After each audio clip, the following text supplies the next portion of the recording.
The CS market has been in a free fall for the last few weeks, but it looks like the pain might finally be coming to an end, as according to Price Empire, we finally had a big green day. But the funny thing is, if you're just a casual and only look at the Steam market, it paints a completely different story and is a really good sign for the market. So today I'll talk about why and if you should be buying right now, because although we're starting to see a bit of a bottom across a bunch of price charts and the overall eSport Fire 300 graph, which keeps track of the 300 liquid skins that represent the economy as a whole, there's just a lot more to cover. So before we get into it, check out where you could get skins even cheaper than buff. CS2 Empire has a ton of skins listed at cheaper than buff price, and you might be thinking, isn't that a gambling site? Partially, but not entirely. They have an entire marketplace dedicated to peer-to-peer buying and selling with 0% fees, and if you sort by the best deals, you'll easily find stuff cheaper than buff. As you can see here, these gloves are 3.36% off. You can easily flip them for profit, and Empire also offers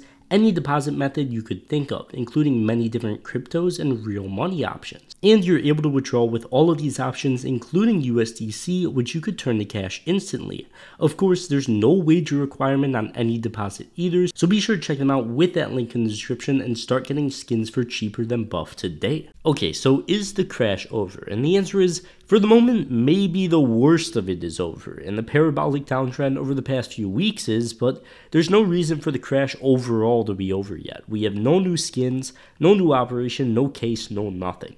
This panic was solely off CS2 not getting anything new released and the quote-unquote full release just being really lame. Hype couldn't keep up. Player count is still bleeding and there's no reason to play. There is so many bugs in the game still that it just makes the game not worth playing right now. And the main one now being the op and potentially all guns in the game, you like being inaccurate while you're being shot. There's been Reddit posts saying this is a thing, and there's been Reddit posts saying it isn't actually a thing, but there's so many different things in the game you really don't know, and a bunch of people are trying to figure it out. It's just a whole mess. But with pros being very wary of the way gunplay draws out in the new game, it's definitely not just placebo. Something's wrong. And the leaderboards are also absolutely ridiculous. If you don't play for a while, you drop an extreme amount of points. The #1 ranked Che dropped 15,000 points in 8 days for not playing, and my personal favorite, if you max your FPS to 32, you can finally b-hop consistently. Like, this game is a mess, and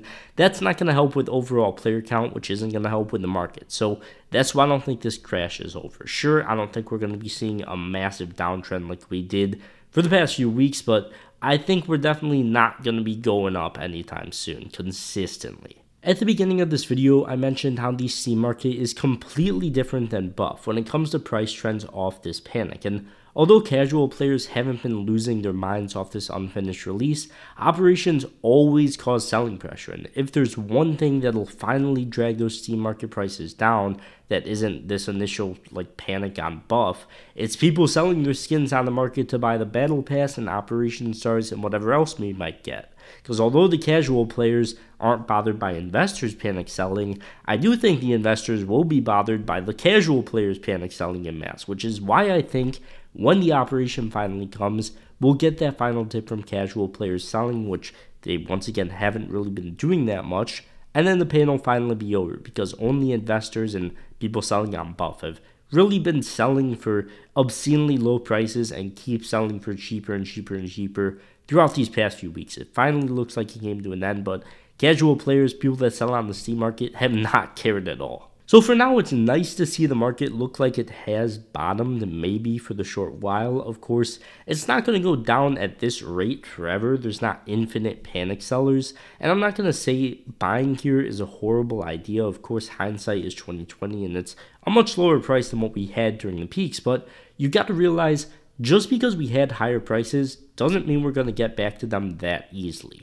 An operation or big update, once all the bugs are fixed, will bring in a lot of new players and a lot of old players, hopefully. But on the same note, the new skins that are added will take attention away from all of this old stuff, and I think that's going to be a long and strenuous process to climb back up to those prices. Those were obscenely high prices with obscenely high player count and an obscene amount of hype. So if we can get all three of those things back, sure, I think we could climb back up there, but I don't think that's going to happen in a couple days, weeks, or even months. I'd honestly say if you're buying now, expect to wait like a year if you want substantial returns, because there is a lot we have to get through, and we really have to hope a ton of players and hype comes with it. But yeah, as always, if you guys did enjoy, don't forget to leave a like and subscribe to the channel if you're new, and of course check out CS2 Empire. Start getting skins for cheaper than buff today, link at the top of the description.